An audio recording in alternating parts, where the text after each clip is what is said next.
Coach Inouye-Perez, student athletes Woolery and Jolyna Lamar. We'll begin with an opening statement from Coach. I'm just going to say welcome to postseason, right? I told the Bruins earlier that no game is decided in any one inning, and tonight could not have been a better example of that. That was a great team, and they competed. But the opportunity for us to be able to have the last punch, we were better at the end. So I'm very proud of my Bruins. We believe from the youngest Bruin to the oldest Bruin, just quality, clutch at bats. I'm not surprised because they have strong belief. But with that being said, I think our most proud moment, separate from the offense, was Britton Alley coming in and being able to stop the bleeding. And I think that was a really big pick-me-up for all of us, knowing that we work both sides, defense, offense, and bottom line, this team is going to compete down to the last pitch. Questions? You had a team huddle at the third baseline before the bottom of the seventh. Do you remember kind of what was said? What was the kind of gist of that? Well, I'm just going to say this. I'll let the athletes talk to it, but Bruin magic is real. And when we get everybody going in the right direction, they were all telling me, we will win. We're going to win this game. So I have a little saying or visual of getting all arrows pointing in the same direction, and it's a big part of what we call Bruin magic is, when everyone kind of gets together and gets really strong belief of how we're going to win this ball game, and that you got to just see what Bruin magic is all about.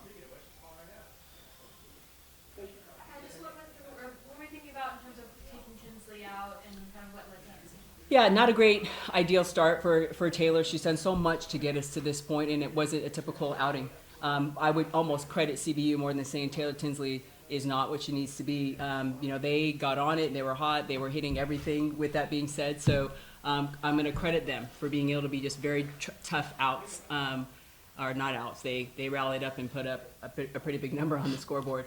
But that's not a typical Taylor Tinsley, and I know she'll bounce back. I have strong belief. She's been here for 4 years. She's been in the fight. She's put work in. We wouldn't be sitting here at home as a home seed, as an 8 seed without Taylor Tinsley. So with that being said, though, it got to that point where things got a little out of hand. So super proud moment for Bryn to be able to come in and for her to have Taylor's back, which I think was a really big moment for us. Tomorrow, obviously, not sure.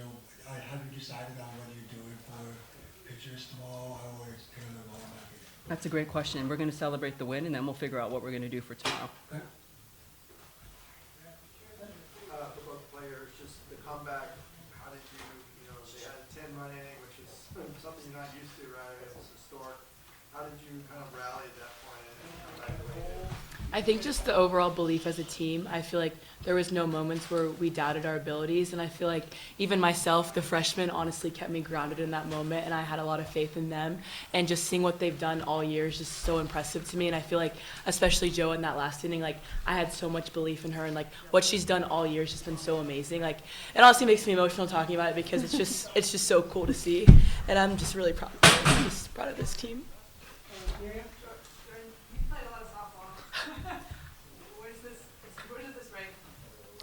Honestly pretty high up there. This was a really fun game, and I think it was fun because everyone was involved. There was a lot of hits on both sides and a lot of hits from 1 through 9 in the lineup, and I think it was just cool to see, and I feel like that's just a very microcosm of our season. Everyone matters on our team and everyone plays a role, so I think today was just another opportunity for everyone to come through and have those moments. We spoke a couple days ago, obviously, about a lot of depth that was going on. You guys a lot of people coined the term Bruin bombers. Now, obviously, today you guys hit quite a few bombs. Speak to me about just what that means and what that means for the team to rally behind something that the whole team could rally behind. I think just credit to Coach Lisa, honestly. Her offensive coaching style has honestly changed how we've all played this year, and I think you could see 1 through 9, we're all hitting home runs, so it's not just 1 or 2 people. So I think just honestly credit to Coach Lisa and credit to everyone in the offense buying into her plan and buying into her approach of just touching first base. Big picture softball question. AUSL, speaking of Coach Lisa. What does it mean for you and for your teammates to know that however far you guys go with Bruin here tonight, that your focus, that there's softball waiting for you and more chances to play the game for them? Yeah, I think it frees us up a little bit too, knowing that it's not the end for sure. I feel like a lot of times seniors come in their last year thinking it's the end of their career, and I think that puts a lot more pressure. So I think for me, Megan Tins, it kind of opens us up a little bit to play more free, knowing that it's not the end of the road for us, but I think we're being where our feet are at for sure and just trying to win game tomorrow, honestly, yeah. What makes Riley just such a busy player, and like, how did you land on her for that job this season? Oh, are you talking to me? Jordan wants to weigh in. Oh, sorry. With your faith in her, and I mean, say how. I'll just say that I've seen Riley Slimp just play big from travel ball in big moments in high school, and she came here to play on this big stage. She is so talented and she works so hard, but I think her most one of her biggest assets, besides the fact that she can hit a home run or she can hit to all fields, is she has such a good eye. And she puts a cut on a good pitch, and she's very disappointed if she doesn't square it up because she has such great discipline and she has such a great two-strike approach. So she has it all. You know, there's no one way to beat Riley. She'll find a way to beat you. And I think she wanted to be in this position this year. She wanted to be the leadoff. She wanted to be an impact player. So she's put work in, just mind, physical, everything. But I love seeing her just play and play big. And I think she is such a spark to this offense. It's awesome because it puts so much pressure. You see what happens. You know, like Riley does a great job of putting pressure on a lot of teams just because when she gets on base, then these two come up and you see all the decisions that have to be made. But on the flip side, I got another young one, Alina Garcia, who's right behind, Jordan. And we've made some moves and we've done some different things, but Alina Garcia has also been somebody who can thrive, thrived in high school, definitely would thrive in travel ball. But to see them come through in those clutch moments, it's just who they are. They've played at a high level. I'm going to say it's in their DNA that they're made for big moments. And I'll give credit again to Coach Lisa because she's in charge of recruiting. And Riley Slimp was somebody that she definitely had on her radar, and we're very blessed to have her. Jolyna, your first two at bats, you struck out and then came back after the pinch hitters. What was going through your head? What kind of changed up for you?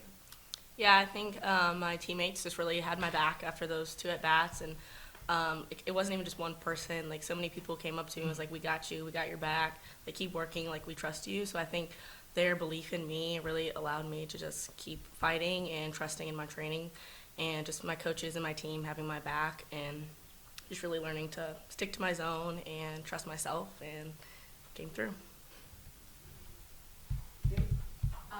Tessa Malauulu is coaching for CBU now, so Jordan, I think you played with her? Yeah. So how did that feel playing against her? We played them a midweek not too long ago too, so it was nice to see her, of course. I mean, I love Tessa, and like what she's done over there has been awesome. So it's always cool to see alumni and especially people we've played with too. So it's fun, but it's also like at the end of the day, it's kind of hard. So you got to focus on doing what you could do to try and win the game. But it's always like love for all our alumni, especially Tessa too. She's so awesome, and I feel like for myself, she had a really big impact on me when I was here too. Do you have another question? Coach Keller asked about the fans and the crowd and whether that helped. And also sort of Jordan and Megan this year have become such phenoms, and I know Yeah. a lot of popular girls who are like all about you guys. What does it kind of mean for the game to have players like this? To answer your first question, I think, this team has fought hard, and I said a long time ago, my biggest hope was for these seniors to have a great senior year, and we were so young, so we had no idea who we were, and they have had an enjoyable ride, and they have earned the opportunity to be an 8 seed, which allows us to be home. So to have our home fans and have our local travel, the softballers, the young ones that like to come, is nothing but a great feel. And then you can, at the end of the game, the whole front row of that stand were all alumni, and they were going mental and they were going crazy, and that's awesome too, to see the alumni come and support. And that's a big part of what we call the Bruin bubble, of them coming back. So that's one thing. And then Jordan, Megan, I almost don't like talking about them because it's like the end, and I won't get emotional. We already had a senior banquet and had a lot of tears, but taking the responsibility, and I've said this to them, was taking the responsibility to be the ones. And there's been so many Bruins that I've seen come through the program, and everyone can play. Everyone has great talent, but it's hard. It's not as fun being able to be the one that has to carry the team and come through in those big moments. But these two have done it together. And it's not just in their home runs, it's in their leadership, it's on the field, it's in the clubhouse, it's in the classroom. Like, this team is flowing because of Megan and Jordan and Taylor, and their ability to influence and impact others with being great role models, great mentors, teaching them what it means to be a Bruin, and then coming up in big moments. So I've been able to see so many great ball players, but what they're doing, and the decisions that they've made to be the ones, I mean, this one said from her sophomore year, she's like, I'm going to be player of the year. Like, and she hung out with Maya Brady. So, you know, like, those guys she was very, very clear. And Megan came here to be able to get in the record books. So they both, to be able to set goals and see their goals become a reality is what I love about being a Bruin. You know, they surround themselves with people that give them the opportunity for big moments like this. We have time for one more question if there's one. Oh, I did it. Thanks, Jolyna. It's okay to cry. I know. I'm like, Thank you. Thank you. good job. Yeah, good job, Joe.